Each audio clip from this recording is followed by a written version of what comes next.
Tanpa panjang lebar lagi, saya lanjut untuk agenda berikutnya. Saya akan memperkenalkan narasumber dan profil singkat mereka. Pertama saya mulai dari Kak Ain, yang akrab saya sapa. Nama lengkap beliau adalah Nur Ain Lapolo. Beliau adalah Direktur Japesda. Sejak tahun 2013, dia mulai aktif dalam kegiatan konservasi dan lingkungan.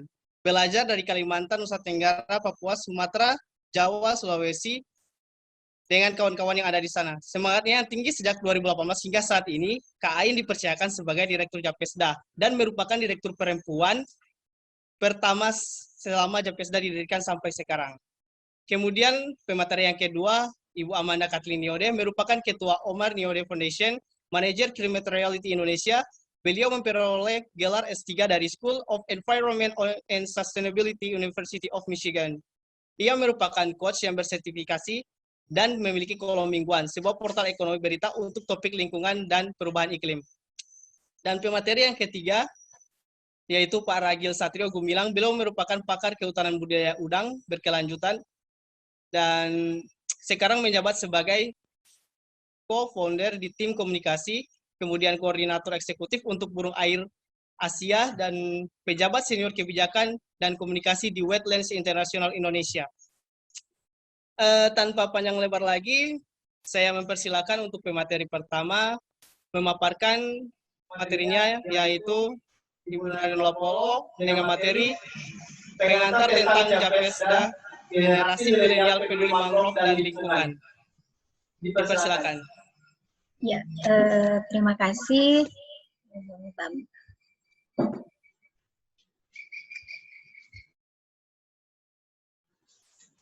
Terima kasih Bambang selaku moderator kita pada pagi hari menjelang siang hari ini.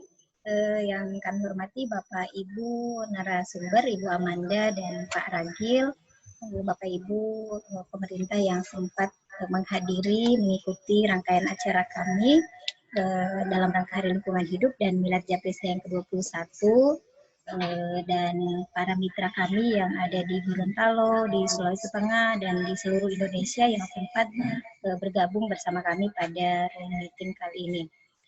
Baik Bapak Ibu, saya akan memaparkan materi saya terkait apa saja sih kegiatan Japesda yang dilakukan selama ini, kemudian generasi milenial peduli mangrove dan lingkungan. Nah, pertama saya akan menyampaikan terkait dengan Japesda itu didirikan sejak tanggal 5 Juni tahun 2000 dan dilembagakan pada 28 Februari 2007. Pada perjalanannya Japesda kemudian memperluas kerja-kerja dan untuk menguatkan kapasitas kerjanya, Japesda mengubah menjadi memperbarui akta pendirian kami di 2020 dan mendapatkan legalitas hukum melalui SK Menkumham. Nah, kerja-kerja Japesda ini saya kira tadi juga Pak di video sejarah perjalanan Japesda sudah kita lihat, Pak Mandaku di situ banyak menyampaikan kenapa Japesda sampai ada di Gorontalo dan apa saja yang kita kerjakan selama ini. Nah, ini ada visi mandat, visi misi dan mandat Japesda. Pertama, visi misi kami itu meningkatkan kualitas hidup dan kedaulatan rakyat dalam pengelolaan sumber daya alam.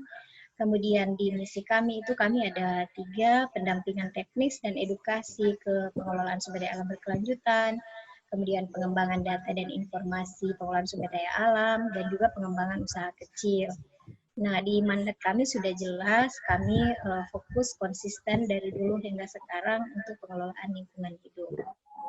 Nah, selanjutnya kami, tujuan besar kami adalah kita ingin mendorong konservasi, bagaimana pengelolaan lingkungan hidup itu dikelola secara lestari, secara berkelanjutan untuk tujuan peningkatan ekonomi masyarakat.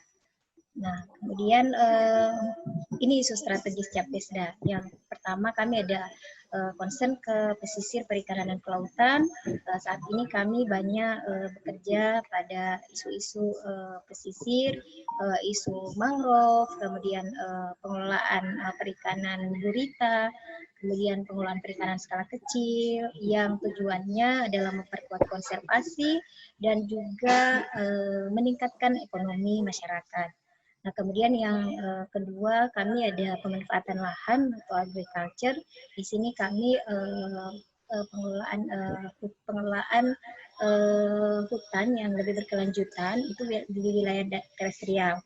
Nah, kami di sana juga ada beberapa kegiatan, termasuk salah satunya adalah kegiatan agroforestry, kemudian penerapan teknik-teknik terasering, dan juga ada kegiatan-kegiatan lain yang itu untuk menunjang perekonomian masyarakat di kawasan pinggiran hutan. Nah, kemudian kita ada energi baru terbarukan salah satu site kami itu ada kegiatan untuk bagaimana mengembangkan alternatif energi yang ramah lingkungan. Jadi di sana masyarakat memanfaatkan potensi air, potensi sumber daya yang ada untuk bisa menghasilkan energi listrik. Dan yang terakhir kita ada pengelolaan sampah. Nah, ini juga salah satu isu yang kami fokus, di mana kami masih sebatas mengedukasi masyarakat untuk mengelola ataupun menjaga lingkungannya agar tidak tercemar.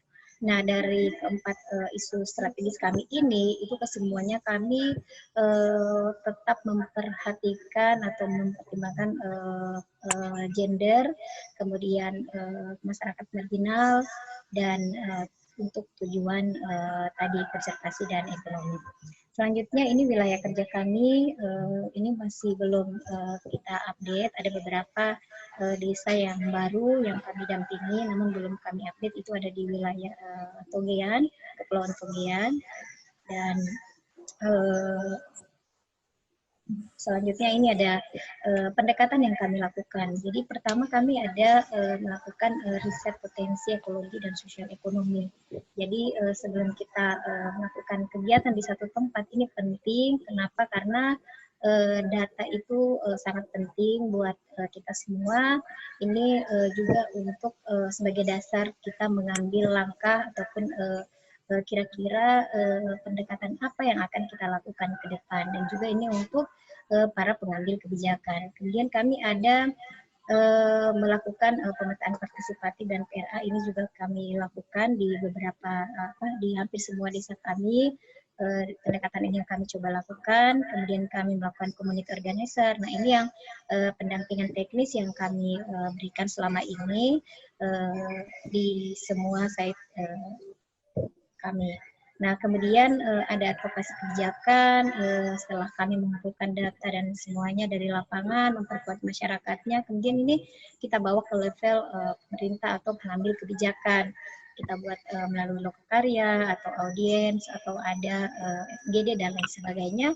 Ini semata-mata kita akan memperkuat apa yang sudah kita bangun dari tingkat tapak, dan kita bisa sinergikan dengan kebijakan ataupun perencanaan di daerah. Nah, kemudian kita ada untuk kampanye, karena kami kampanye ini sangat penting. Ini salah satu wadah untuk kami bisa mempublikasikan ke banyak pihak, ke banyak orang, terutama generasi milenial, apa yang kita lakukan selama ini. Dan kami sudah punya website untuk kami menyampaikan informasi atau publikasi kami. Ada Facebook, ada media sosial lain, ada YouTube. Dan kemudian kami ada alternatif untuk livelihood. Jadi ada pengembangan ekonomi yang kita lakukan juga di desa dampingan. Ini juga sebenarnya masyarakatnya kita kuatkan menjaga atau melakukan konservasi, tapi ada alternatif ekonomi yang bisa kita berikan ke mereka. Ini semata-mata sebagai insentif atau reward buat masyarakat yang sudah menjaga dan mengelola lingkungannya secara berkelanjutan. Nah, kenapa kita karena hari ini topiknya kita mengangkat restorasi ekosistem mangrove. Nah, jadi saya mengangkat kenapa kita harus menanam mangrove atau pentingnya. Pertama, kita lihat luasan ekosistem mangrove kita di Indonesia itu terus berkurang. Nah, kemudian pengelola negara kita juga tidak mampu menekan laju pengerusakan. Japesda banyak mengkritisi hal ini. Di beberapa lokasi itu masih banyak kerusakan-kerusakan yang dilakukan oleh oknum-oknum tertentu yang itu tidak mampu untuk ditekan ataupun pemerintah kelabakan mengurus itu. Maka kami hadir di situ untuk memperkuat ini. Nah, kemudian mangrove ini juga penting sebagai tempat berpijak, tempat bertelurnya, dan sebagai tempat tumbuh berkembangnya biota di sekitarnya. Nah, kalau misalnya mangrove kita bagus, pasti ada kepitingnya di situ, ada ikan-ikan yang bagus, dan nelayan juga tidak akan pergi laut untuk pergi jauh untuk melaut. Nah, dan juga mangrove ini sebagai tempat penyimpan karbon. Kita tahu beberapa teori mengatakan bahwa mangrove itu mempunyai 4 sampai 5 kali lipat dibanding hutan daratan. Dia menyimpan karbon. Dan kemudian mangrove juga menjadi tempat pelindung alami bagi pesisir, jadi dari abrasi ataupun tsunami. Nah, di beberapa tempat sudah kita lihat banyak, dan ini mungkin akan disampaikan oleh Mas Ragit sebentar. Nah, kemudian sebagai penelitian dan pendidikan, jadi kita juga banyak menggandeng teman-teman akademisi dari kampus, mahasiswa, siswa untuk bisa terlibat dan melakukan kegiatan di mangrove itu sebagai tempat edukasi buat mereka. Dan pengembangan wisata alam bisa kita kembangkan ekowisata, dan yang terakhir ini bisa ada untuk mengembangkan potensi hasil hutan bukan kayu dan berupa hasil hutan bukan kayu. Nah, ini adalah kegiatan-kegiatan kami di beberapa site. Ada kita datang ke desa, kita tidak hanya 1-2 kegiatan yang kita buat, ada beberapa kegiatan yang coba kita lakukan, kita intervensi di desa tersebut.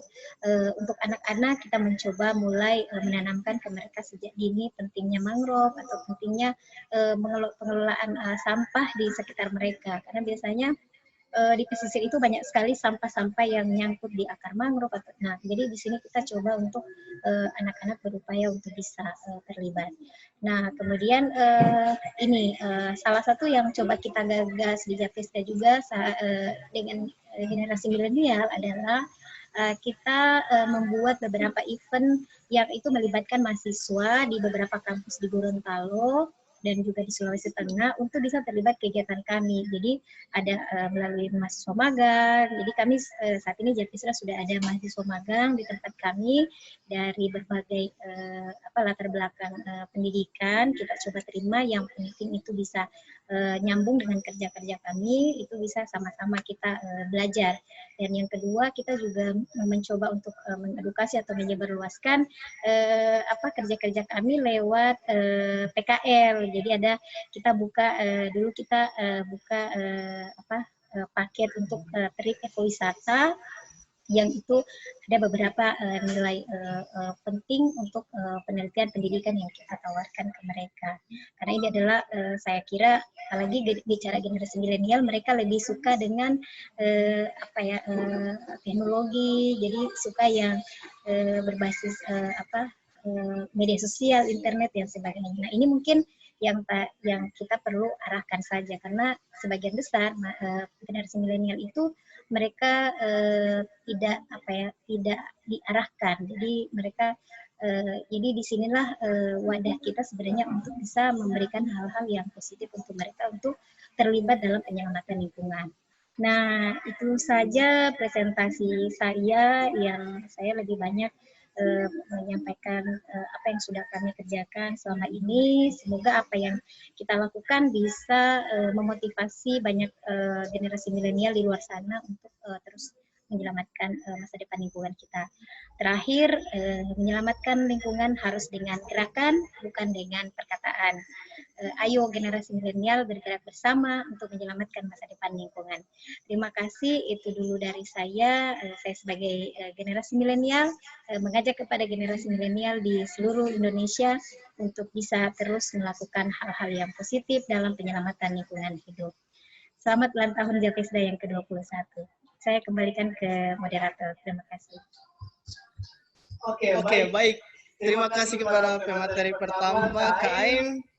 Sekarang kita lanjut masuk pada pemaparan narasumber kedua, yaitu Ibu Amanda Katili dengan topik materi perubahan iklim dan lingkungan. Dipersilahkan. Assalamualaikum warahmatullahi wabarakatuh. Salam sehat. Apakah suara saya dapat didengar dengan baik? Dapat didengar. Oke, baiklah. Selamat Hari Lingkungan Hidup Sedunia, World Environment Day yang jatuh pada 5 Juni, dan juga tentunya selamat hari jadi ke-21 untuk Japesda. Bangga sekali tadi saya melihat apa yang sudah dipaparkan oleh Ibu Ain, dan juga ucapan selamat dari para tokoh-tokoh baik di Gorontalo maupun di berbagai daerah di Indonesia. Di sini terlihat bahwa Japesda ini merupakan organisasi yang kegiatannya itu lintas disiplin, lintas generasi, dan juga lintas negara tentunya. Dan kita lihat juga network-nya tingkat lokal, nasional, regional, internasional. Jadi sekali lagi selamat dan semoga konsisten. Sebelum saya mulai dengan waktu yang diberikan, kita cek ombak dulu ya. Kita cek ombak dulu. Pagi ini atau mungkin jam 12 waktu Indonesia Timur, jam 11 lewat waktu Indonesia Tengah, apa yang membuat Anda semua masing-masing ya merasa bersyukur? Jadi kita oke lah kita bicara lingkungan dan lain sebagainya, tapi coba kita kembalikan dahulu kepada diri kita masing-masing. Pagi ini, saat ini, saya bersyukur karena apa? Tolong ditulis di chat ya, jangan malu-malu. Jadi ada yang bersyukur karena Japesda 21 tahun, ada yang bersyukur misalnya karena baru punya gebetan atau baru punya pacar dan lain sebagainya. Kita cek ombak, saya ingin tahu bagaimana perasaan teman-teman sekalian hari ini sambil saya masuk ke materi-materi yang akan saya berikan. Oke, jangan malu-malu ya. Bambang, Ain, Kak Aga, dan lain sebagainya, Pak Usman, dan lain-lain. Tolong tulis di chat room apa yang membuat Anda semua bersyukur pada pagi ini. Kita harus bersyukur sebelum kita berbicara mengenai masalah lingkungan ini. Nah, itu Kak Aga sudah masuk. Kita lihat lagi yang lainnya bagaimana ya, sambil saya memaparkan apa yang diminta oleh pemateri tadi atau oleh Bambang tadi. Jadi saya menulis di sini memahami perubahan iklim. Kemudian di situ ditulis bahwa saya sebagai coach, climate action coach. Coach itu apa? Kalau biasanya kita memberi masukan-masukan atau ajakan-ajakan, ayo kita lindungi lingkungan hidup, kita jaga ini, tidak boleh pencemaran dan lain sebagainya. Kalau sudah berbicara mengenai coach, ini satu persatu. Jadi misalnya saya sebagai coach berbicara dengan Ain misalnya, saya tidak mengatakan pada Ain harus melakukan ini, itu, dan lain sebagainya, tetapi menggali dari Ain apa yang ingin dilakukan, apa tujuannya, apa permasalahannya, dan lain sebagainya. Itu adalah coach, tugasnya coach. Jadi menggali bersama-sama individu masing-masing itu apa yang ingin mereka lakukan berdasarkan kemampuan mereka. Tapi pagi ini saya tidak sebagai coach, tapi lebih sebagai mungkin pemapar tadi sebagaimana yang diminta. Kita semua tahu bahwa kita sedang menghadapi berbagai macam krisis karena kegiatan manusia. Krisis iklim, krisis pangan, lebih dari 700 juta orang kelaparan di dunia hari ini.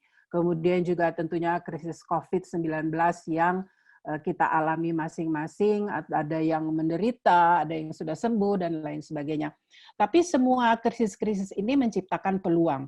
Apakah itu sebagai peluang bisnis, apakah itu sebagai peluang untuk melaksanakan kegiatan selanjutnya, ataupun peluang untuk terutama berjejaring. Dengan adanya pandemi kita tahu bahwa kita sekarang bisa berhubungan dengan siapapun dimanapun di dunia ini secara virtual.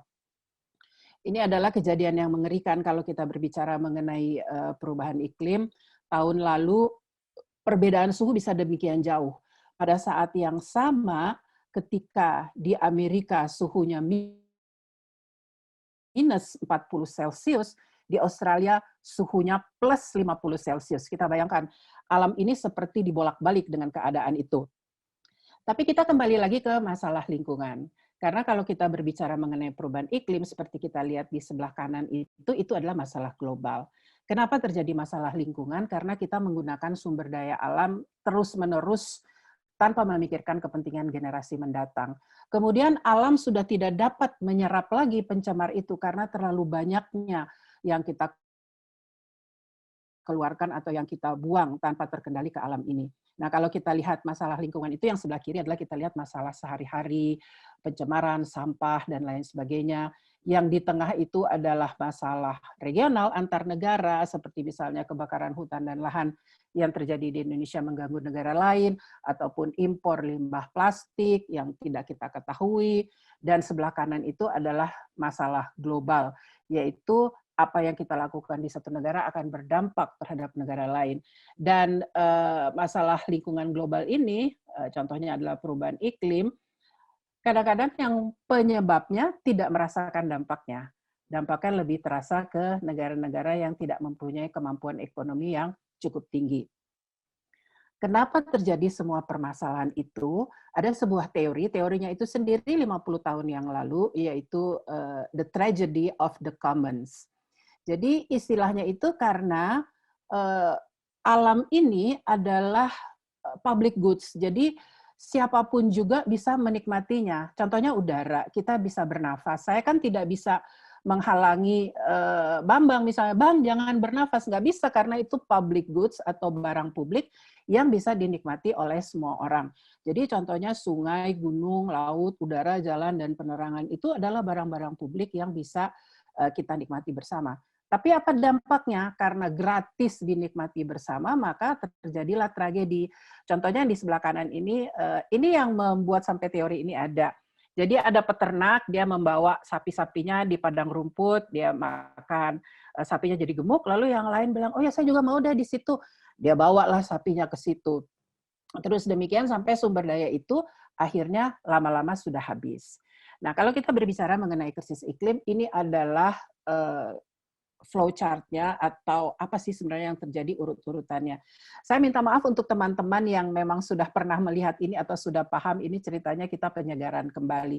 Jadi memang intinya semua kegiatan manusia yang mengeluarkan berbagai macam gas-gas sehingga bumi menjadi panas, iklim berubah, kemudian dampaknya bencana dan penghidupan, mata pencaharian, dan solusinya pasti ada, yaitu adaptasi dan mitigasi. Nanti kita lihat ada apa itu. Tapi tentunya arahnya itu gaya hidup kita itu kemudian harus rendah karbon supaya tidak terjadi lagi bencana-bencana.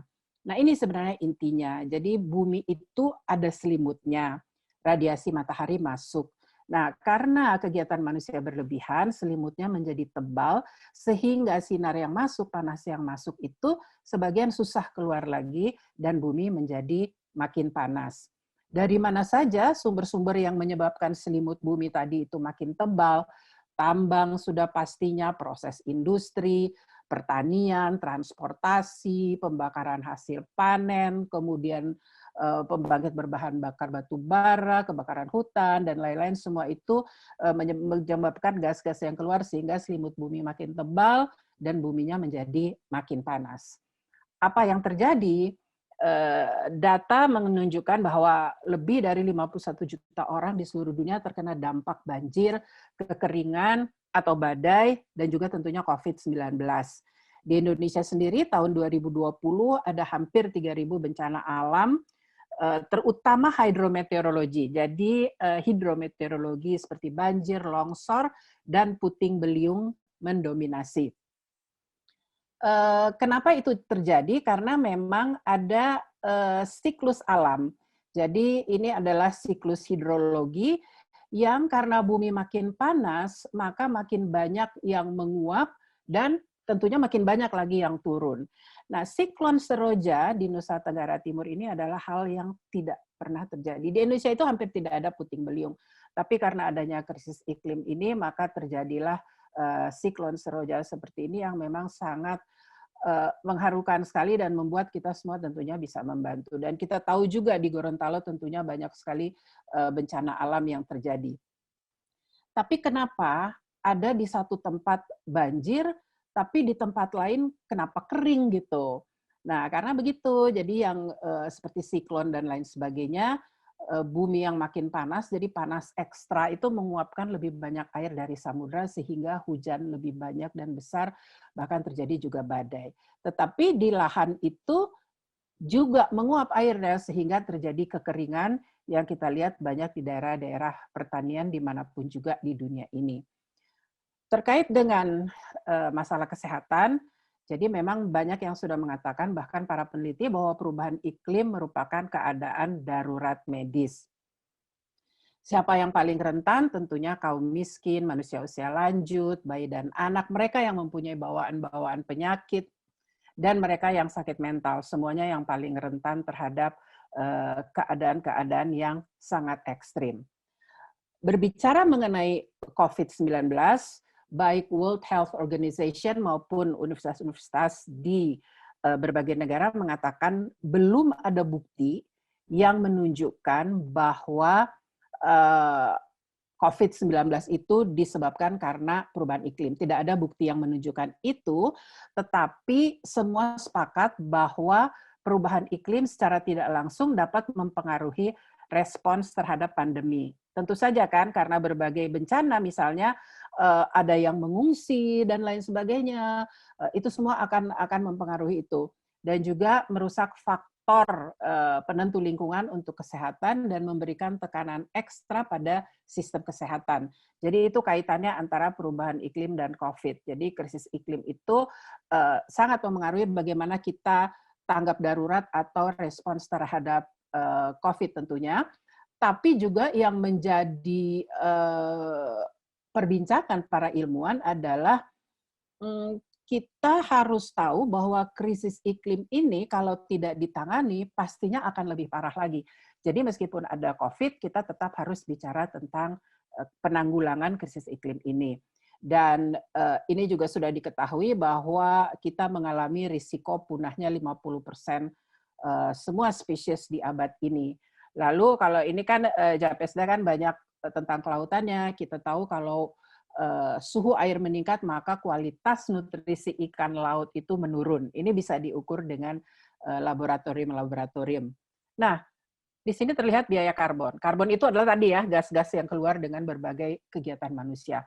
Instabilitas politik, penyakit, kelaparan, kerugian infrastruktur, dan yang paling mengerikan itu adalah climate refugees. Jadi mereka pengungsi iklim, PBB tidak mau mengatakan pengungsi iklim, tapi migran iklim. Jadi istilahnya migran iklim.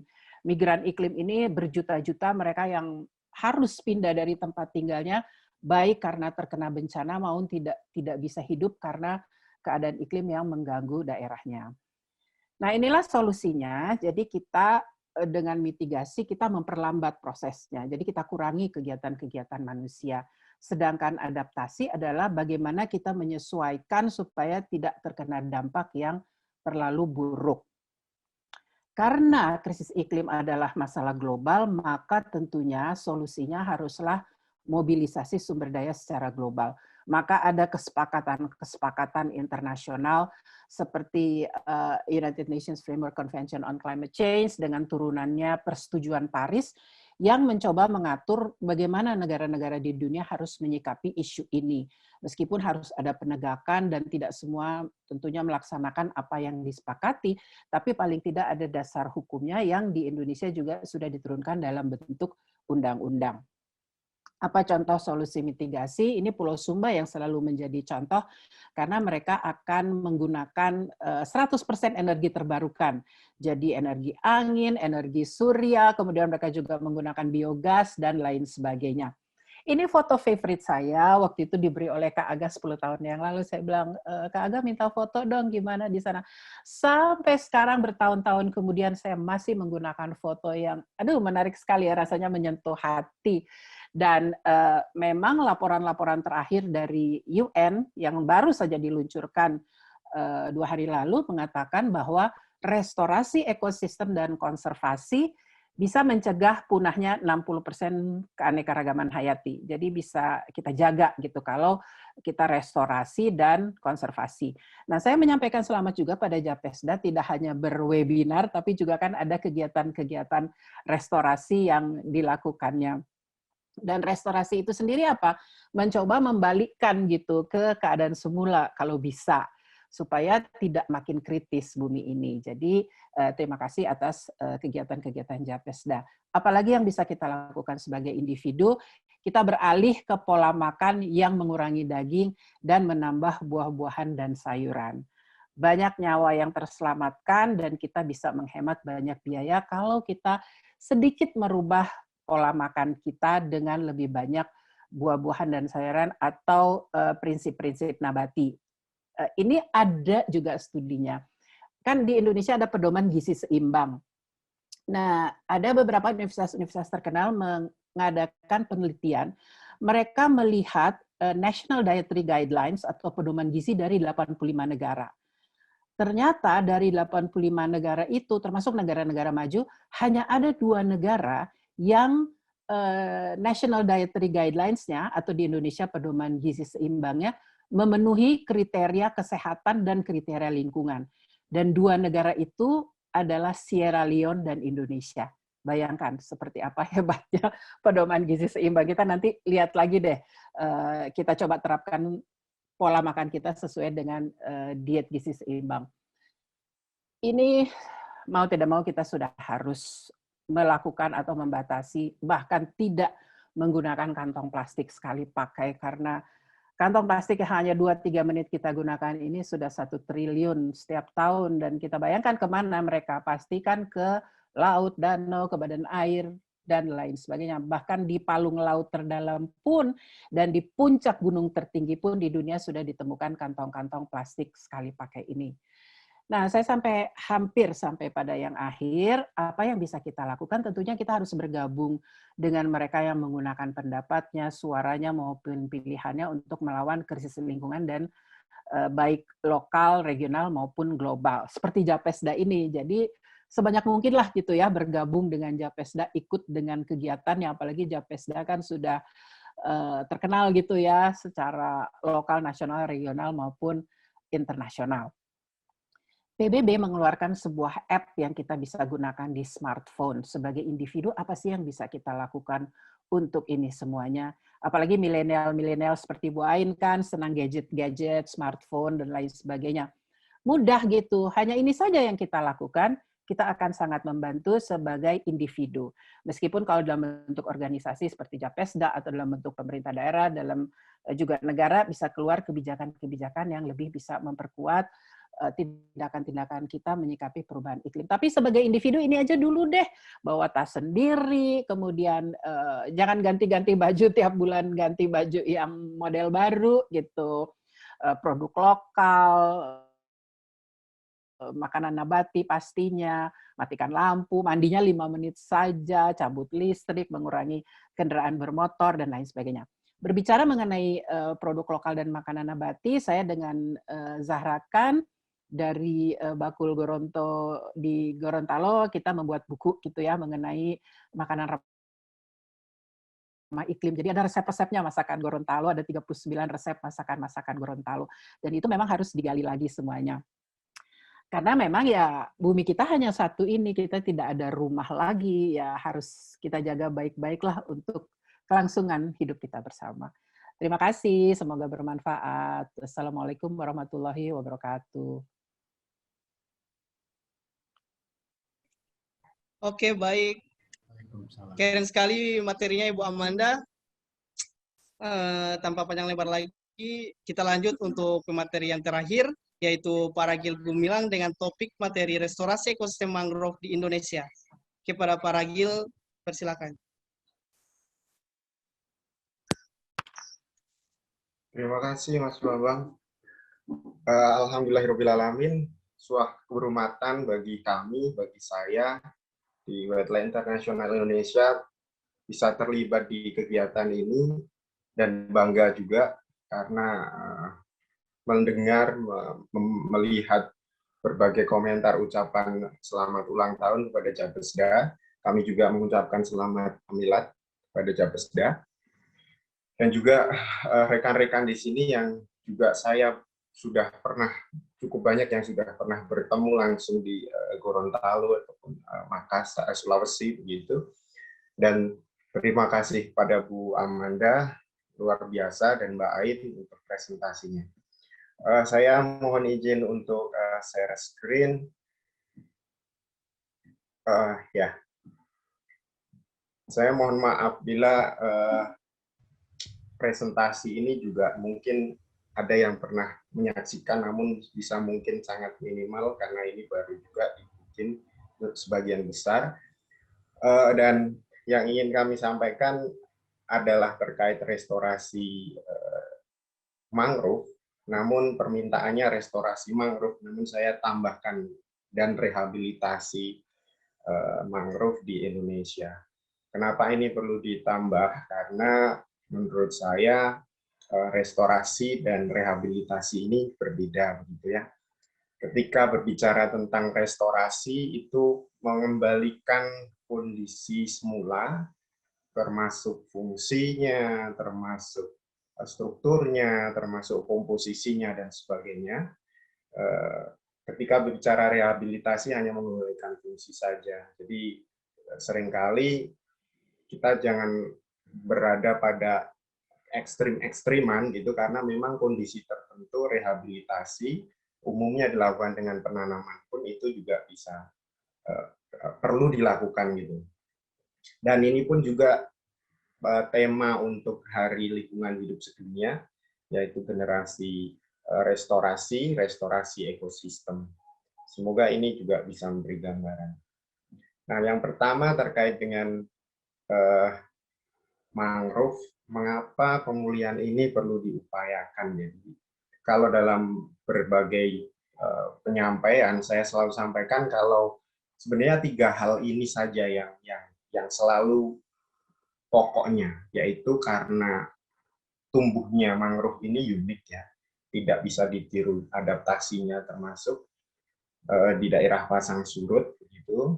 Kemudian fungsinya yang kompleks, tadi di awal dijelaskan oleh Mbak Ain, berbagai macam kompleks peran, fungsi, dan manfaatnya itu, dan juga ancaman yang terjadi saat ini. Nah itu sedangkan secara berbagai ilmiah, catatan ilmiah menyebutkan sifatnya pun labil mangrove ini. Namun juga oportunistik. Nanti kita lihat. Nah, ini langsung melaju pada hal yang ancaman. Yang pertama, kita lihat dulu secara global. Saya sampaikan Indonesia ini terluas di dunia mangrove-nya. Ada kalau data dari Atlas Global mangrove itu ada sekitar 3,5 juta dari 21% global. Namun kalau kita melihat data dari peta mangrove One Mangrove Nasional, catatan terakhir ada 3,31 juta hektar dengan kondisi yang kritis itu sekitar 20%. Nah ini menarik karena tadi disinggung juga oleh Bu Amanda, mangrove menjadi penting dari sisi perubahan iklim karena memiliki simpanan karbon yang cukup besar, hampir 5 kali lipat dibanding dengan hutan daratan. Dan juga Indonesia ini luas mangrove-nya itu hanya 2% dari luas hutan yang seluruhnya di Indonesia. Namun stok karbon di mangrove yang 2% dari total yang di Indonesia ini, itu 10% dari stok karbon global. Nah ini kan artinya juga penting untuk kemudian dilindungi dan restorasi. Dan beberapa minggu lalu saya mengikuti kegiatan terkaitannya dengan penyusunan sebuah dokumen atau masukan proses-proses NDC. Pada 2024 itu diperkirakan proyeksi dari Bappenas menyatakan sekitar 21% akan berkurang pada tahun dibanding awal tahun 2000. Nah ini, dan itu pun jadi catatan kemarin, lokasi-lokasi yang menjadi perhatian itu khususnya di Kalimantan dan juga Sulawesi. Ini beberapa hal yang kami coba rangkum kalau misalnya kita membicarakan tantangan restorasi dari sisi mangrove, meskipun beberapa relevan dengan ekosistem yang lain atau lahan yang lain. Yang pertama kalau dari sisi mangrove, kabar terupdate-nya lah begitu ya. Kami karena banyak bergerak di tingkat nasional, jadi peta mangrove tadi itu masih banyak perdebatan atau banyak masukan yang harus diperbaiki begitu. Karena peta ekosistem mangrove itu hanya existing, belum ada layer atau peta yang mengindikasikan lokasi rehabilitasi dan restorasi. Dan ini pun juga ada hubungannya bahwa ketika upaya restorasi ini yang kami dorong, kami berikan masukan dan coba kami bantu ke BRGM, itu tentang kriteria wilayah prioritas restorasi. Kalau misalnya kita bicara pada masalah restorasi gambut misalnya, ya ada kriteria prioritas, misalnya di situ ada kanal, karena gambut kalau ada kanal airnya terkuras begitu ya. Karena kanal pernah terbakar begitu ya. Nah, itu ada kriteria prioritas seperti itu. Kalau mangrove belum ada nih. Nah, ini yang perlu disusun karena nanti akan berpengaruh pada upaya restorasi, metode yang dilakukan. Nah, ketika kita misalnya bicara mangrove di Mahakam misalnya, di lahannya itu lahan negara sebenarnya tapi sudah menjadi tambak. Nah, wilayah bisa saja wilayah prioritas tersebut polanya nggak perlu ditanam, jebol saja tanggul itunya dan proses-proses sosial ekonomi yang lain ya. Nah seperti itu, jadi itu perlu menjadi tantangan, termasuk juga proses-proses pembangunan konstruksi pemerangkap sedimen yang kami lakukan di sini. Saya lihat juga ada teman-teman Blue Forest, bersama mereka kita lakukan itu di Demak, dengan konsep membangun bersama alam.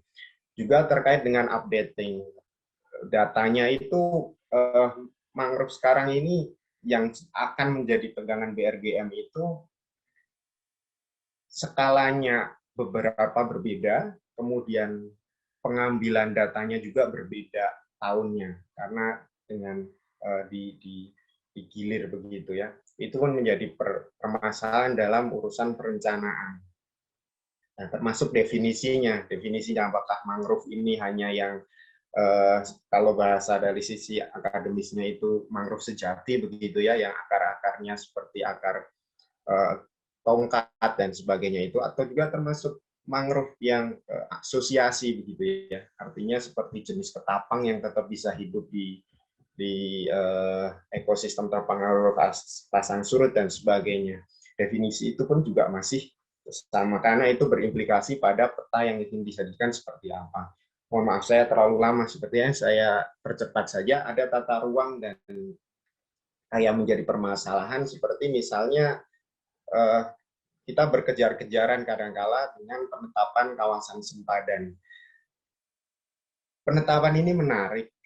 Sebenarnya sejak tahun Perpres 32 tentang kawasan lindung itu sudah ada rambu-rambunya 100 meter minimal begitu ya kalau sempadan pantai.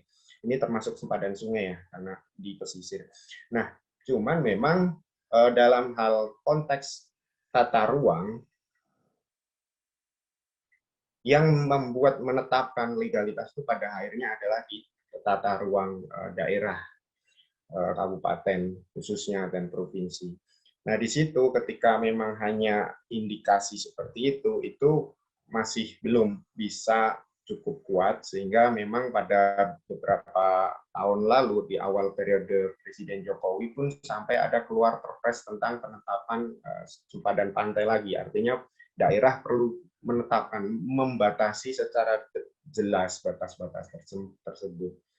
Dan juga termasuk tanah timbul. Tanah timbul banyak terjadi, seringkali rebutan nih dengan upaya direbut untuk nanti dibikin tambak dan sebagainya.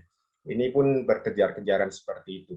Dan ini yang cukup menarik bagi atau menarik perhatian dan mungkin penting menjadi perhatian adalah terkait mangrove menjadi tambak. Dan ini adalah sebagian besar dari dari sekitar seluruh total lahan yang menjadi kritis atau waktu itu data tahun 2000-an itu sekitar 600 hingga 800-an ribu, itu sebagian besar hektar ya, sebagian besar berubah jadi tambak. Nah, ini kan perlu menjadi siasat seperti apa. Dan di beberapa waktu akhir ini masih juga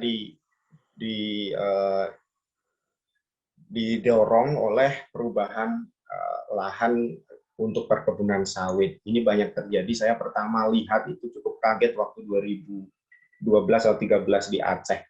Itu loh, kok sekarang sawit sudah pada ditanam di tambak ini, dan konon atau beberapa kali survei saya menemukan memang semakin banyak. Nah, ini tadi terkait tambak. Ketika intensif, ada beberapa pola di Indonesia ya. Ada intensif, ada tradisional, ada semi intensif sebenarnya. Nah, yang intensif misalnya dengan kincir dan sebagainya itu produktivitas tinggi memang, dan emisinya pun sebenarnya tinggi dari sumber pakan dan energi listriknya itu. Sedangkan tradisional, ketika kita bicara tambak udang banyak terjadi, termasuk di wilayah Sulawesi itu, waktu itu pernah saya kebuni begitu ya, semi intensif atau itu banyak tradisional juga, itu produktivitasnya rendah. Jadi bahkan di beberapa lokasi untuk meningkatkan produktivitas itu kadangkala petambak melakukan dengan cara memperluas areal tambaknya, artinya dengan juga membuka mangrove. Nah, ini emisinya menjadi tinggi meskipun tidak ada pakan dan listrik, namun dari alih fungsi lahan. Riset menyebutkan bahwa untuk menghasilkan 1 kilogram udang kalau industri udang faname begitu ya, itu membutuhkan sekitar 2 sampai 2,5 kilo emisi CO2. Jadi yang dikeluarkan, bukan membutuhkan yang dikeluarkan. Nah, untuk tambak di tradisional, misalnya tambak black tiger atau itu apa sih windu ya, itu bisa sampai 2.000. Artinya bisa 1.000 kali lipat lebih gitu. Nah, tapi sumbernya dari alih fungsi lahan. Jadi ini menjadi penting. Silvofishery atau pengembalian restorasi di lahan tambak ini harusnya menjadi perhatian atau menghindarkan tambak-tambak itu dibuka. Nah, ini juga ada tantangan kesesuaian lokasi, misal tidak tepat kriteria teknisnya, termasuk keanekaragaman hayati, misalnya seringkali, dan itu diakui oleh pemerintah pusat, kegiatan penanaman beberapa tahun terakhir ini yang sedang dikejar kebanyakan karena bingung nanamnya di mana, kebanyakan menanamnya di lahan yang kosong atau tanah timbul. Nah, seringkali padahal ada tanah timbul atau mudflat ya, hamparan lumpur, kadang-kala itu menjadi habitat penting bagi spesies-spesies keanekaragaman hayati. Tidak perlu ditanami kadang-kala. Nah, seperti itu. Dan di kita PR yang cukup penting bahwa laju restorasi dan rehabilitasi kita sebenarnya cukup menyedihkan, namun juga ini jadi koreksi juga bagi kami, bagi kita semua, semoga itu masih sangat rendah. Jadi dalam 5 tahun terakhir, 4-5 tahun terakhir itu nggak sampai 4.000 hektar dalam 4 tahun. Artinya per tahunnya itu 400 sampai 1.100 hektar per tahun gitu.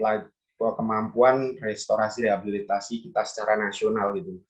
Nah, itu data dari Bappenas, dan target untuk BRGM yang sebenarnya menjadi harapan baru percepatan restorasi ini juga sangat tinggi. 600.000 dalam 5 tahun. Artinya kalau di rata-rata 120.000 per tahun. Artinya kalau dari data yang disampaikan oleh BRGM itu per tahunnya 75.000 sampai 250.000. Bandingkan dengan laju yang sebelumnya hanya 400 atau 500, nggak 1.000 lah gitu ya paling. Nah, ini 120.000. Cukup ambisius memang, namun semoga menjadi setidaknya itu lebih baik dari untuk melakukan percepatan, dan perlu juga dukungan dan koordinasi dengan berbagai pihak tentunya, termasuk mungkin kita semua di sini.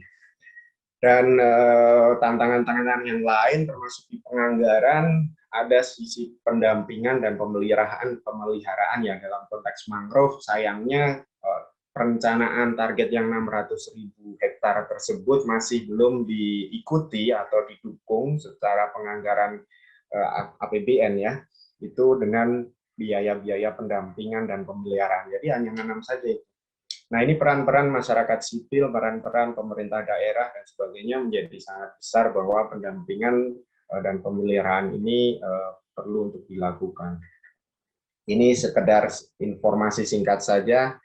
Kalau kami juga sudah cukup lama di Indonesia, termasuk juga dulu di Sulawesi, dengan kerjasama dengan KAGA, mau FFF maupun Susklam, kita menanam hampir 5 juta bibit dengan pada waktu 2-3 tahun monitoring, begitu persen tumbuhnya kira-kira seperti itu.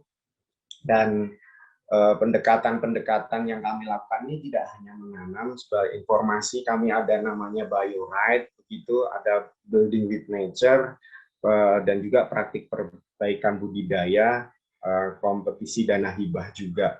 Ini hanya sebagian saja, dan ini sebenarnya ingin menekankan bahwa kegiatan restorasi itu tidak hanya menanam, perlu dilakukan berbagai pendekatan cara. Saya yakin teman-teman NGO memang atau LSM itu sudah memiliki pemahaman ini. Sekedar informasi ini saja singkat. Kita setel video 1 menit sepertinya ya.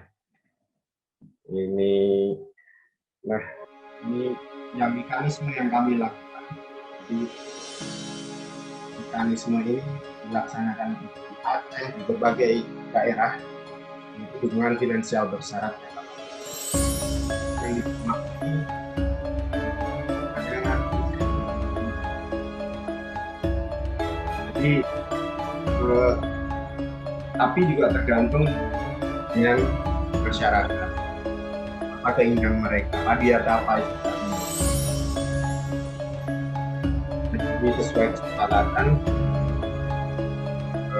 bersama Polres juga ini untuk budaya dengan berbagai pendekatan tadi, mengembalikan mangrove-nya, struktur merangkap sedimen, tambak mangrove, revitalisasi budaya perikanan, mata pencarian, hingga kebijakan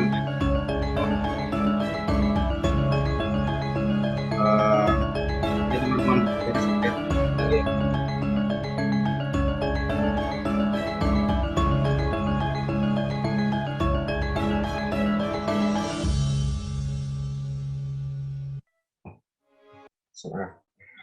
pada prinsipnya Pak tadi itu menekankan bahwa kegiatan restorasi pendampingan itu menjadi hal yang sangat penting. Kami sangat bersyukur memiliki tim yang hebat. Kalau beberapa kenal mungkin Pak Eko dan kawan-kawan itu dalam hal pendampingan itu luar biasa, dan itu dari sudut pandang saya itu sangat mempengaruhi hasil keluaran dari suatu kegiatan.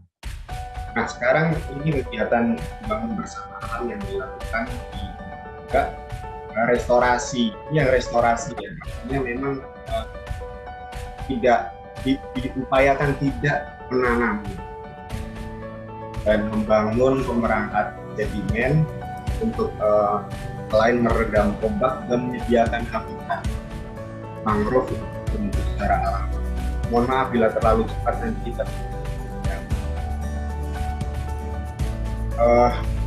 Nah ini masyarakat ditempatkan sebagai pemeran utama dari perencanaan hingga monitoring evaluasi.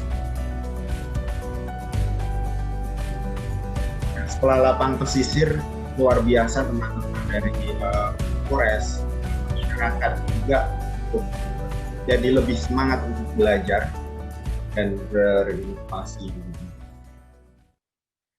Nah,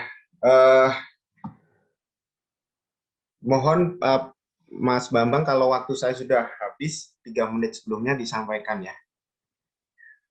Dan untuk kegiatan tadi itu restorasi dan rehabilitasi ini tidak hanya menanam ya, sebenarnya tadi ini ada ecological mangrove rehabilitation dengan hidrologinya, rekrutmen alami, juga ada penambahan sedimen, ada pengendalian erosi. Jadi intinya hanya ingin ini teknisnya panjang dijelaskan, bisa beberapa kali pertemuan, namun prinsipnya ada beberapa teknik yang bisa dilakukan untuk merestorasi, tidak hanya menanam. Nah, ada prinsip-prinsip tertentu yang memang perlu kita pahami, kita pegang bahwa mangrove itu bisa tumbuh pada area tertentu yang dibatasi oleh elevasi dan hidrologi. Nah, ini penting. Meskipun ada yang saya sampai sekarang heran itu jenis mangrove Zoneratea cassiolaris ya. Itu ada di Kebun Raya Bogor itu, di kolam itu. Padahal Bogor itu jauh dari pesisir. Namun memang secara alamiah Zoneratea itu bisa tumbuh di daerah yang salinitasnya juga tidak terlalu tinggi. Namun kok bisa di Kebun Raya Bogor? Nah, itu. Tapi ada memang ini prinsip yang mungkin itu hanya anomali tertentu gitu ya. Atau memang ada proses penyesuaian dan sebagainya. Dan ada berbagai faktor keberhasilan, mulai ditentukan oleh jenisnya, ini monospesies atau beragam, dan sebagainya. Nah ini jadi pada akhirnya ketika kita mengenal konsep restorasi ekologikal dengan proses hidrologi juga, kita langsung lagi menjadi bertanya-tanya, kita perlu menanam atau tidak perlu menanam? Nah, pada prinsipnya jawabannya adalah ketika kapan kita harus menanam dan kapan kita perlu menanam, ini harus kita pahami gitu. Kayak seperti tadi ini gambar background ini di Taman Nasional Sembilang ya, itu lokasi di habitat sebagai lokasi flyway dan Ramsar juga. Nah ini lokasi singgah burung migran yang sangat penting gitu. Di sana ternyata unit teknis di sana itu tidak melakukan penanaman di lokasi ini karena tidak ditanam saja sudah tumbuh berganti-ganti pindah-pindah gitu. Ada kondisi alam tertentu, misalnya ini sekarang di sini burung-burung ini 2 tahun 3 tahun lagi sudah nggak ada di sini karena ke depan mangrove-nya, tapi sedimentasinya pindah seperti itu. Nah, kadang juga perlu perhatian seperti itu. Ini beberapa poin yang saya coba tarikan dari beberapa studi atau apa ya, laporan pekerjaan lah ya, beberapa tahun terakhir, yang termasuk di MFF yang waktu itu ada 10 grantee di penerima dana hibah di Gorontalo dan Sulawesi Utara. Jadi termasuk pembelajaran dari tadi BWN dan sebagainya, bahwa kegiatan restorasi ini tidak instan begitu ya. Nah, namun mangrove ini kuat dan oportunistik, jadi mereka dapat memulihkan diri sendiri juga sebenarnya, tapi bisa ditingkatkan. Nah, tergantung juga nanti akhir kondisi dan capaian yang ingin kita raih, apakah juga mengembalikan secara fungsi saja atau komposisi dan struktur termasuk begitu ya. Dan perlu memperhatikan kondisi yang sesuai, kondisi sosialnya, melihat, meniru proses alam gitu. kadang tidak perlu menanam di lokasi tertentu, kadangkala vegetasi tepat di sini belum tentu tepat di sana begitu. Namun itu perlu menjadi perhatian. Salah satunya juga kalau dari sisi ekonomi sosial gitu ya, saya melihat bahwa inovasi itu penting ya. Misalnya kalau kita melihat di bagian kanan itu ada terkait tulisan saya tentang produk makanan berbahan baku mangrove. Nah ini memang itu terdengar inovatif, namun menurut saya itu harus terukur dan terencana baik-baik, itu tidak sekedar coba-coba atau hanya berhenti pada nanti acara pameran, gitu, tataran proyek seremonial begitu. Karena itu yang dari pada saat mendampingi atau dan mengevaluasi itu saya menemukan banyak kejadian seperti itu. Karena ketika itu makanan baru, kadang orang juga seringkali berpikir, wah ini makanan aman nggak ya, rasanya gimana, itu banyak faktor yang membuat, termasuk faktor dari sisi ekologi ya, bahwa biji mangrove itu tidak seluruhnya tumbuh sepanjang tahun gitu, jadi ada musim-musim tertentu. Nah ini ada hubungannya dengan keberlanjutan produksi. Nah juga intinya juga harus berorientasi pada nanti capaian yang ingin dicapai. Saya waktu itu sangat salut dengan Pak Umar yang hadir di sini juga ya. Pak Umar usaha ekonominya waktu itu adalah budidaya ikan gitu.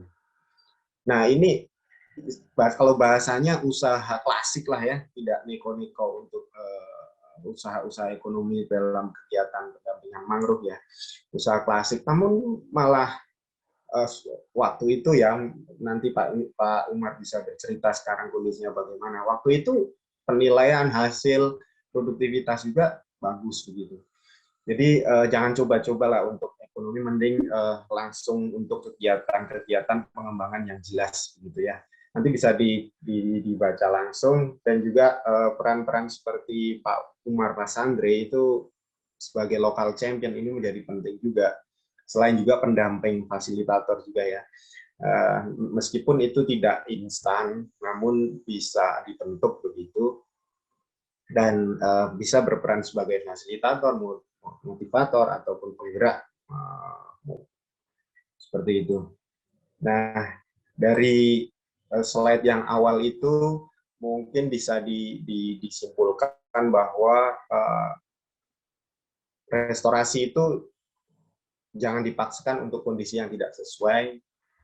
Masyarakat perlu menyadari pentingnya mangrove, terus kemudian hindarkan berbagai konflik kepentingan di situ, dan partisipasi masyarakat dalam suatu gerakan bersama, seperti quote tadi dari Mbak Ain di akhir itu, jangan hanya perkataan namun gerakan.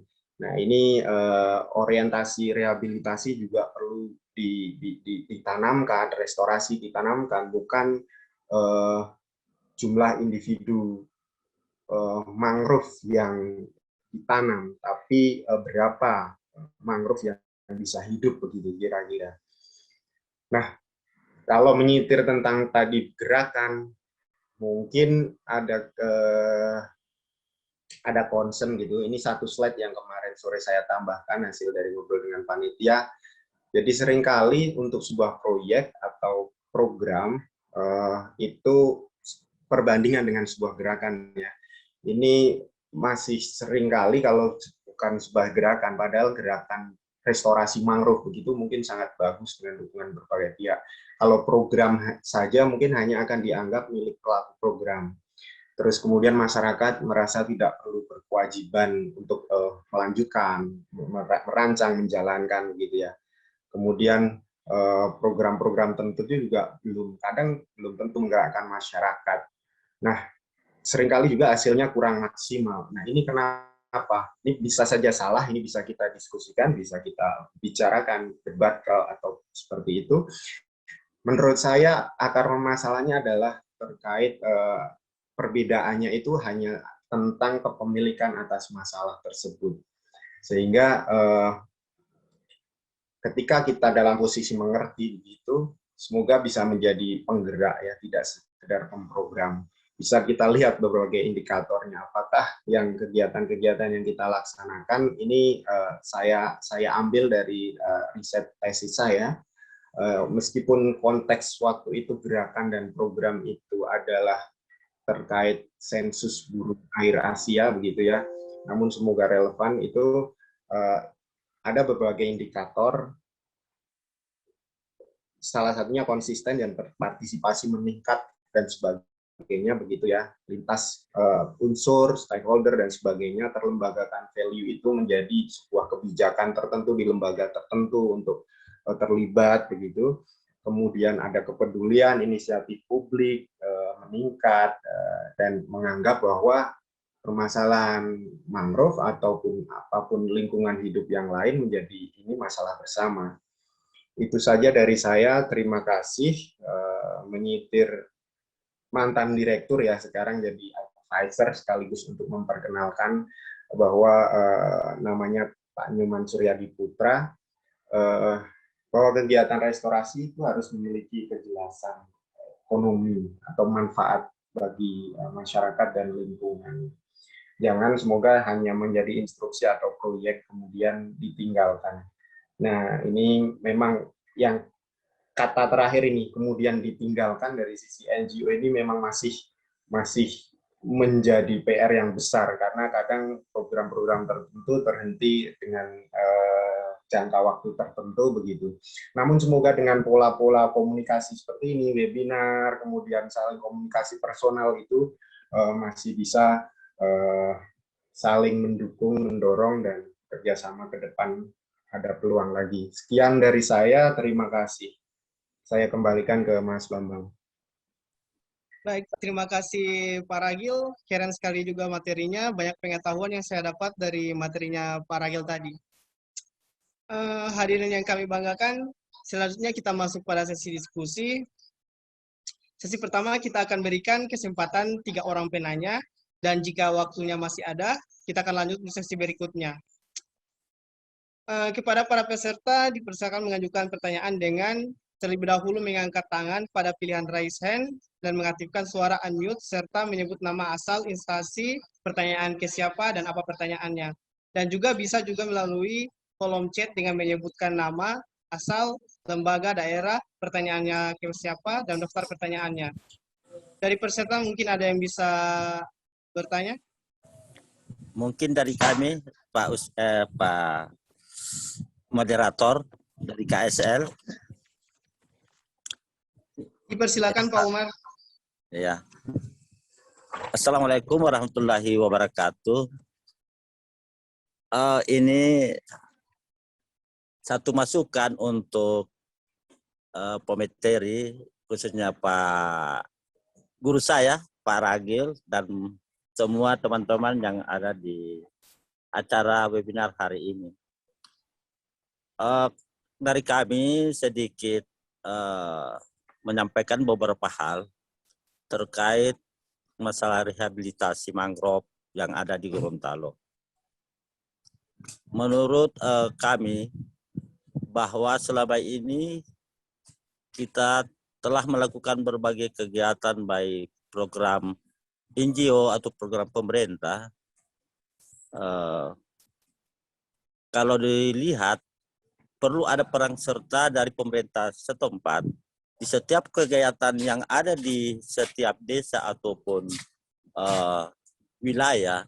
Tentunya pemerintah desa bisa melanjutkan program-program yang ditinggalkan oleh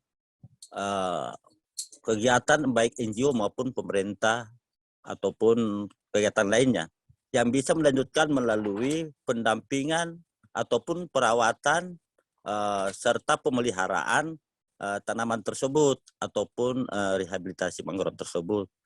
Karena kita selalu membuat kegiatan baru, sementara yang apa yang awal kita lakukan itu tidak terawat dengan baik. Nah, kami juga dari kelompok masyarakat berupaya untuk selalu mendampingi ataupun monitoring daripada apa yang telah dilakukan, karena sayangnya rugi dana kan.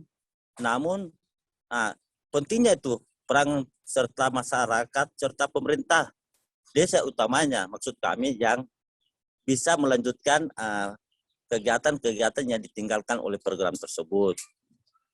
Kalau kita memilih, di setiap satu kegiatan mungkin ada jangka waktu yang harus dikawal oleh pemerintah desa maksimal 5 tahun sampai jenjang akan melewati krisis masa pertumbuhan mangrove tersebut. Nah, ini masukan dan mungkin insya Allah ada juga masukan dari teman untuk bisa mendukung apa yang menjadi usulan kami. Terima kasih pada moderator.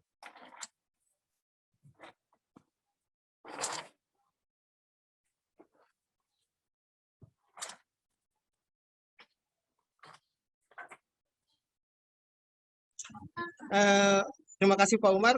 Sebelumnya pertanyaannya ditujukan ke ketiga pemateri atau? Ya, ketiga pemateri, karena ini kan menyangkut pendidikan lingkungan. Oke, baik.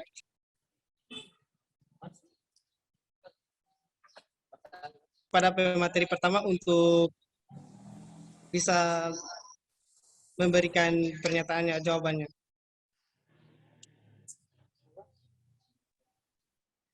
Halo Mas, maaf saya tadi hilang sinyal dan baterai habis. Tadi apakah ini saya yang dipersilahkan? Mohon konfirmasi. Konfirmasi kembali ya. Mohon maaf sebelumnya di pertanyaannya itu bisa dijawab oleh Mas Ragil. Dipersilakan Mas Ragil. Oke, mohon maaf Pak Umar tadi hilang pas Pak Umar menyampaikan concern terkait pemerintah desa ya. Terima kasih atas masukannya, luar biasa Pak. Mungkin itu jadi perhatian, harusnya menjadi juga perhatian penting secara nasional. Bagaimana mendorong dana desa atau peran serta masyarakat desa, mengingat itu juga besar sekali pendanaan di situ dan masyarakat sebenarnya sejak undang-undang desa ini pun sebagai peran sentral gitu ya. Kalau dari kami memang dari sisi kegiatan program di beberapa daerah itu menjadi capaian tadi konsep bioride itu Pak Umar. Jadi pinjaman bersyarat. Nah, syarat itu ada beberapa poin, tidak hanya masalah luas yang ditumbuhi mangrove atau ditanam, tidak hanya masalah produktivitas ikan, tapi juga ada syarat beberapa nilai persen yang ditotalnya menjadi 100%. Salah satunya juga adalah mendorong peraturan desa terkait kegiatan mereka. Nah, itu sehingga ketika misalnya ini tidak, jadi mereka terpaksa harus menyelenggarakan atau mendorong terlibat dalam penyusunan peraturan desa yang ada kepentingan dengan lingkungan. Itu sih dari si program. Makasih Pak Umar. Ya, sama-sama.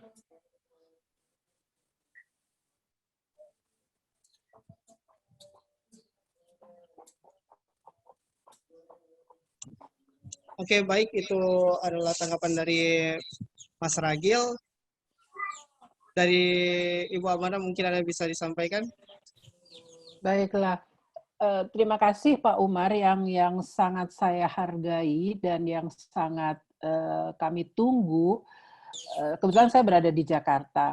Informasi-informasi lapangan seperti yang Pak Umar sampaikan tadi bisa disampaikan kepada semua pihak, baik dari tingkat desa maupun lebih ke atasnya lagi, karena tidak banyak yang tahu bagaimana kondisi di lapangan, suka duka, baik masalah teknis maupun masalah para pendampingnya.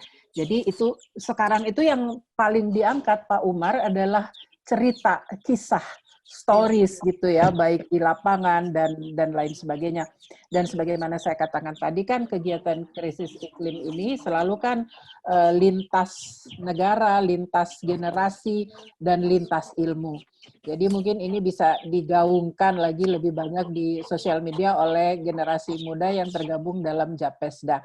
Karena kisah-kisah seperti itu tidak banyak yang tahu dan selalu dicari. Makasih Pak.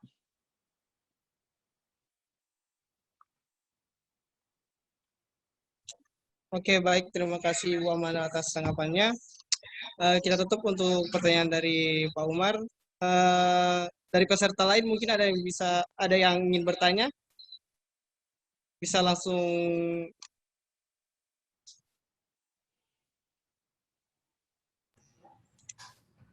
dari peserta? Iya, dari Pak Am Surya. Oke, Pak Am Surya, dipersilakan Pak Am Surya. Iya, terima kasih. Ya, terima kasih untuk kesempatan diundang bergabung pagi ini. Saya terima kasih juga untuk Ibu Amanda ya yang sudah mencerahkan kita kembali terkait isu-isu perubahan iklim, apa yang bisa kita lakukan. Yang tertarik sekali tadi itu apa yang sederhana saja yang bisa kita lakukan secara pribadi gitu. Nah, yang pertama mungkin saya mau minta ini dari pencerahan lagi dari Ibu Amanda. Isu perubahan iklim atau climate change dengan segala turunan isunya itu ini sudah global atau sudah urusannya dunia lah gitu. Dan ini diturunkan sampai ke tingkat level yang paling rendah, katakanlah di desa. Nah, sering kita menemukan ketika kita berinteraksi itu seperti apa ya, seperti lempar urusan gitu. Misalnya di tingkat daerah, misalnya wah ini kepentingan negara-negara maju saja dalam rangka menebus dosa mereka waktu lalu gitu. Jadi ada semacam apa ya, mungkin bukan arogansi apa ya, semacam yang menurut kita itu salah gitu kan, karena ini kan penyelamatan bumi bukan penyelamatan satu wilayah. Termasuk di desa juga sering bilang, aduh ini kan kami disuruh begini tapi yang lain bongkar, kami begini yang lain bongkar. Nah ini kondisi-kondisi kadang yang kita lihat di lapangan kita temui. Nah mungkin saya minta ini dari pencerahan dari Ibu, kira-kira gimana ya kita menempatkan agar ini secara sederhana kita bisa menyampaikan ke masyarakat bahwa urusan iklim ini bukan urusan sendiri saja, tapi kita bisa berbuat dari diri kita sendiri, seperti Ibu sampaikan tadi. Itu yang pertama untuk Ibu Amanda. Kemudian yang kedua untuk Mas Ragil. Ya, ini terima kasih Mas Ragil. Jarang ketemu lagi, ini sudah lama sekali nggak ketemu. Terkait isu restorasi ekosistem. Ya memang di tingkat praktisi atau tingkat kebijakan atau tingkat program, kata restorasi ekosistem ini banyak digunakan, banyak dipakai. Tapi kadang-kadang ada yang memiliki pemahaman yang berbeda-beda ya. Restorasi ekosistem, kalau di Buruh Indonesia dulu menggagas restorasi ekosistem itu untuk salah satu upaya mengkonservasikan kembali hutan produksi yang sudah terdegradasi karena izin-izin HPH waktu itu memang tujuannya HPH untuk nebang, kemudian izin HPH itu ditinggalkan dan ini dipulihkan karena kondisi hutannya itu masih memiliki jenis-jenis keragaman yang cukup tinggi tapi tidak dilindungi gitu dari aspek fungsinya. Karena kan ada hutan konservasi, sudah ada yang melindungi, hutan produksi, hutan lindung. Nah ini hutan produksi memiliki keanekaragaman hayat yang tinggi dan perlu dijaga, maka adalah konsep restorasi ekosistem di hutan produksi. Nah kemudian berkembang lagi ada restorasi di kawasan konservasi misalnya. Ada lagi restorasi gambut dan sebagainya. Nah kadang-kadang sering di tingkat masyarakat itu agak membingungkan nih restorasi ini yang mana gitu. Tapi pada prinsipnya kan tadi dikatakan bahwa restorasi itu pemulihan, Ibu Amanda juga sampaikan tadi adalah pemulihan kembali, restore. Ya kalau kita tahu restoran gitu kan kita pulih makan segar lagi, kita bisa beraktivitas. Sama juga restorasi ekosistem atau restorasi apapun itu tujuannya adalah pemulihan agar bisa beraktivitas atau bisa pulih seperti sedia kala. Tapi secara teknis mungkin restorasi, rehabilitasi dan sebagainya mungkin dibedakan. Misalnya restorasi itu yang direstore itu adalah jenis-jenis tanaman atau vegetasi asli. Jadi kalau dia masuk vegetasi yang tidak asli ya mungkin masuk dalam konteks rehabilitasi. Tapi secara keseluruhan mungkin restorasi yang dipahami itu adalah bagaimana memulihkan semua kondisi-kondisi yang sebelumnya sudah terdegradasi dan dipulihkan kembali. Nah, sebagian ada yang mengatakan boleh tanaman asli atau tidak, sebagian secara teknis mengatakan ini harus dipulihkan dengan jenis-jenis asli. Nah, bagaimana dengan ini di restorasi gambut juga cukup lama ya. Nah, apakah gambut, apakah mangrove, ya pesisir dan laut itu. Saya mungkin itu dari ini saya Pak Ragil, mungkin ada yang bisa Pak Ragil komentari itu atau tambahkan atau luruskan. Terima kasih Pak Bambang, Mas Bambang. Baik, terima kasih atas pertanyaan dari Pak Amsurya. Untuk pertanyaan pertama kepada Ibu Amanda, mungkin bisa memberi tanggapan terkait dengan perubahan iklim ini yang dimaksud oleh Pak Amsurya. Dipersilakan Ibu Amanda. Terima kasih Pak Amsurya tanggapannya. Ini adalah hal yang banyak dialami oleh mereka-mereka memang yang bergerak dalam bidang ini, baik sebagai pendamping maupun sebagai akademisi dan lain sebagainya. Kita sekarang sudah sama-sama memahami bahwa dikotomi itu seharusnya sudah tidak ada lagi antara negara maju dan negara berkembang dalam menyikapi krisis iklim, karena sudah disepakati pada persetujuan Paris yang diturunkan melalui Undang-Undang Nomor 16 tahun 2016. Nah, tapi memang bagaimana caranya kita meyakinkan? Untungnya di Indonesia itu tidak banyak deniers atau mereka yang membantah gitu. Oh, isu ini sebenarnya tidak ada dan lain sebagainya. Tidak banyak di Indonesia. Saya beberapa kali ke lapangan di Gorontalo berbicara tentang ini dengan tingkatan dari petani bahkan sampai LSM maupun pemerintah daerah dan lain sebagainya. Yang saya merasa terharu ketika berbicara dengan para petani, mereka bahkan mengatakan kalau masalahnya seperti ini berarti Ibu harus bisa lebih banyak lagi berbicara dengan kami. Mari coba saya ajak ke komunitas ini, komunitas itu, dan lain sebagainya. Tapi pasti kan ada juga yang tidak yakin. Sehingga kalau misalnya memang energi kita terbatas, kita harus tetap fokus pada mereka-mereka yang memang sama-sama mau menyikapi isu ini atau sama-sama mau berbuat. Ini juga kami alami, waktu itu saya masih di Dewan Nasional Perubahan Iklim, kami mengadakan survei di ada 16 provinsi, kemudian di 8 provinsi, rata-rata itu mau mendukung kebijakan pemerintah. Jadi memang terus-menerus komunikasi dan pendampingan ini harus dilaksanakan. Saya ingin memaparkan apa yang dikatakan oleh salah satu pemuka agama. Pertanyaan kita kan begini, sudah banyak orang yang tahu bahwa lingkungan ini sedang kritis. Kemudian solusinya juga sebagian besar sudah ada. Tapi kok kenapa masalahnya masih ada terus? Kenapa tidak bisa teratasi? Nah, si pemuka agama ini menjawab, katanya sudah karakter manusia bahwa kita itu harus selalu diingatkan. Jadi selalu gitu ya diingatkan bahwa ini mungkin ada bahayanya, ini cara mengatasinya, dan lain sebagainya. Jadi manusia itu harus terus-menerus diingatkan. Kemudian yang kedua, apapun yang kita lakukan itu untuk mengatasi masalah atau ikut bersama-sama menanganinya harus dibuat mudah.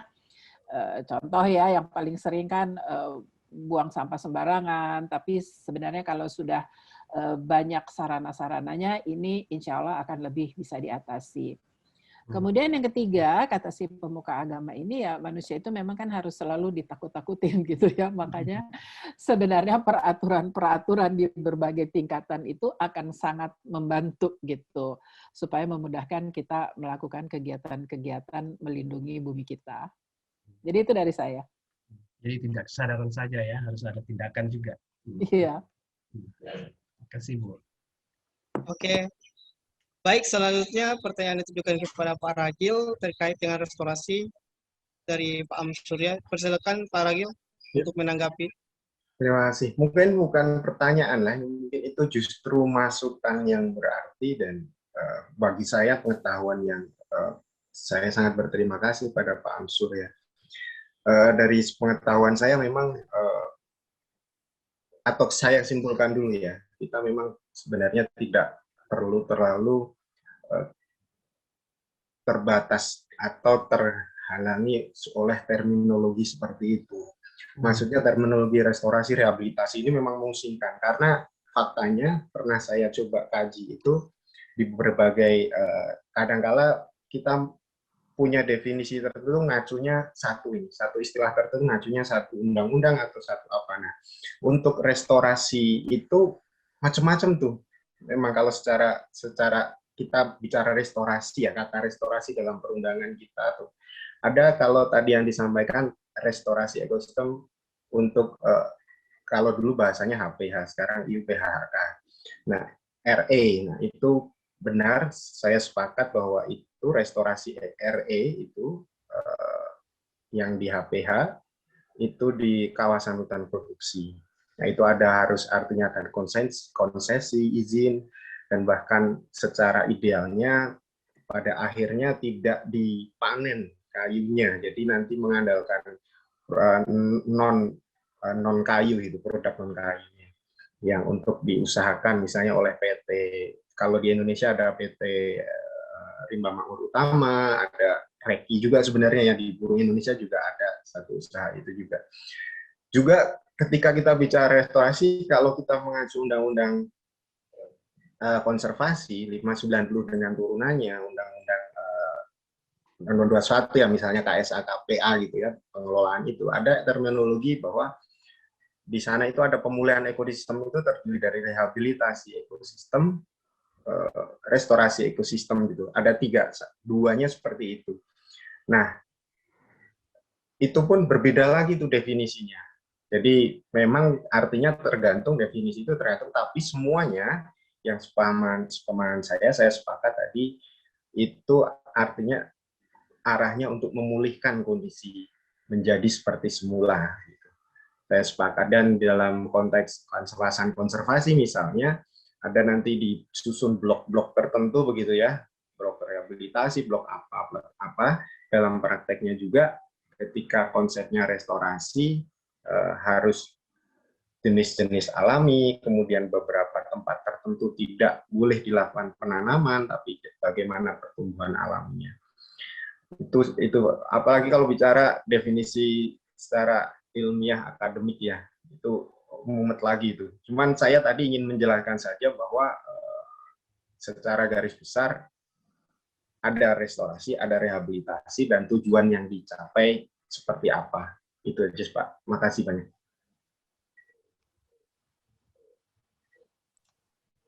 Baik, terima kasih atas tanggapannya Pak Ragil. Sekarang Bapak hadirin yang kami banggakan, kita sudah memasuki dari pengunjung acara ini. Pertanyaannya saya tutup ya. Jadi kurang lebih sudah 3 jam kita berada di Zoom meeting ini, mendengarkan pembahasan dari dan para narasumber siang hari ini. Izinkan saya menyimpulkan ketiga materi yang dibawakan oleh para narasumber. Baiklah, kesimpulan yang telah saya catat tadi, edukasi tentang mangrove ke anak-anak SD sampai dengan advokasi kebijakan dan pengembangan ekonomi di kawasan pesisir yang ada di Gorontalo oleh Ibu Ain. Kemudian, ekosistem mangrove memiliki berbagai macam manfaat bagi kehidupan manusia, dan ekosistem ini tidak dapat ditiru oleh vegetasi lainnya dan tidak tergantikan oleh ekosistem lainnya. Dalam pendekatan restorasi tidak hanya menanam, bisa berupa dukungan finansial bersyarat, membangun bersama alam, perbaikan praktek budidaya perikanan, inovasi ekonomi yang terakhir, kapan harus kita menanam dan kapan tidak harus atau tidak perlu menanam. Dan untuk kesimpulan dari Ibu Amanda, krisis yang kita hadapi sekarang ini ada 3 krisis, yaitu krisis pangan, krisis pandemik, dan krisis iklim. Sumber daya alam yang tidak berkelanjutan merupakan salah satu penyebab dari dampak perubahan iklim yang sekarang.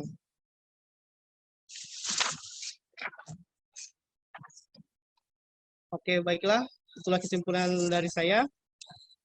Tiba saatnya kita di penghujung acara ini, kita mengucapkan banyak terima kasih atas perhatian dan kerjasama Ibu Bapak sekalian yang mengikuti dari awal hingga akhir acara webinar Hari Lingkungan Hidup dan Milad Japesda yang ke-21 tahun dengan tema Milenial Restorasi Mangrove dan Masa Depan Lingkungan Kita. Mohon maaf atas segala kekurangan yang kekurangannya. Semoga apa yang kita dapatkan pagi sampai siang hari ini bisa bermanfaat untuk kemajuan pengetahuan pemuda di era milenial dan di lingkungan kita di masa yang akan datang. Tetapi sebelum itu, kita akan mengabadikan momen ini. Jadi mohonkan kepada seluruh peserta agar mengaktifkan kameranya.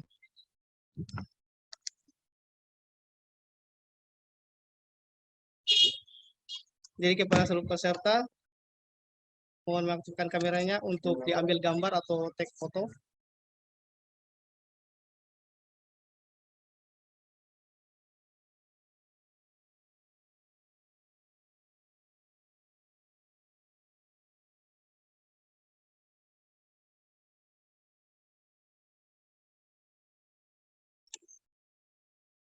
Oke, kita ambil fotonya. 1, 2, 3. Sekali lagi ya. 1, 2, 3. Baik, terima kasih atas kehadirannya dari para peserta yang berbahagia. Sebelum saya pamit undur diri, mohon saya Bambang Mamangkai selaku moderator hari ini pamit undur diri. Sampai jumpa di lain pertemuan dan kesempatan. Wassalamualaikum warahmatullahi wabarakatuh.